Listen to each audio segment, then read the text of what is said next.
महाराष्ट्र राज्यामध्ये हिंदी आणि मराठीचा वाद चालू असताना कोल्हापूर जिल्ह्यातील पट्टणकोडोली गावामध्ये या गावाने एक इतिहास घडवला आहे। आपण जर बघितलं तर आनंद विद्या मंदिर हे ग्रामीण भागातील एक गाव आहे। पट्टणकोडोली म्हणजे या गावाचा इतिहास मोठ्या प्रमाणात आहे। आपण जर बघितलं तर आनंद विद्या मंदिर या विद्या मंदिरमध्ये लहान गटापासून ते 10वी पर्यंत मुलांना शिकवलं जातं। या शाळेचे वैशिष्ट्य म्हणजे 8 प्रकारच्या भाषा शिकवल्या जातात। यामध्ये मराठी, इंग्रजी, हिंदी, जर्मनी, रशियन, जापनीज, मोडी भाषा, कन्नड अशा वेगवेगळ्या भाषा मुलांना शिकवली जाते।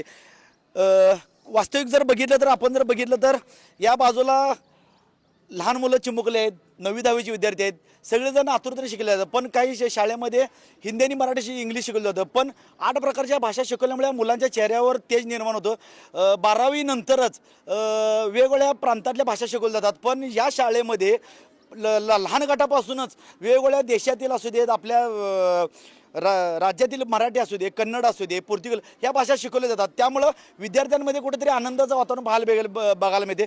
पण महाराष्ट्र राज्यामध्ये मराठी हे आलंच पाहिजे हे त्यात काय प्रश्नच नाही। पण हिंदी सक्तीची का असा प्रश्न सध्या महाराष्ट्राच्या नेत्यांमध्ये उद्भवला होता। पण या गावानं पट्टणकोडोली या गावातील या आनंद विद्या मंदिर शाळेतील शिक्षकांनी इतिहास घडून दाखवला की 8 प्रकारच्या भाषा ह्या प्रकारे शिकवल्या जातात। त्यामुळे विद्यार्थी कुठेतरी जरी परदेशात जरी गेले, 10वी नंतर जरी गेले, त्यांना यांना सगळ्या भाषा येतात। आणि वैशिष्ट्य म्हणजे ही एक अनुदानित शाळा आहे। याला कुठला फंड बिंड येत नाही। पण फक्त हाय त्या रोजगारावर किंवा इथल्या शिक्षकांनी अतिशय चांगल्या पद्धतीने शाळा सुरू केल्या आहे। जवळजवळ 1200 विद्यार्थी या शाळेमध्ये शिकत असतात आणि चांगल्या पद्धतीने शिकत असतात। 10वीमध्ये या शाळेचा गुणवंत कोल्हापूर जिल्ह्यामध्ये तर असतोच, पण जिल्ह्यामध्ये आणि महाराष्ट्रामध्ये हिने एक इतिहास घडून दिला आहे की 8 प्रकारच्या भाषा शिकवल्यामुळं या शाळेचं नाव लौकिक राज्यात नाही, देशात नाही, जगात कुठेतरी व्हायला आहे। कॅमेरामॅन निखिल विशेष, मी साईनाथ जाधव, TV9 मराठी, पट्टणकोडोली, इचलकरंजी।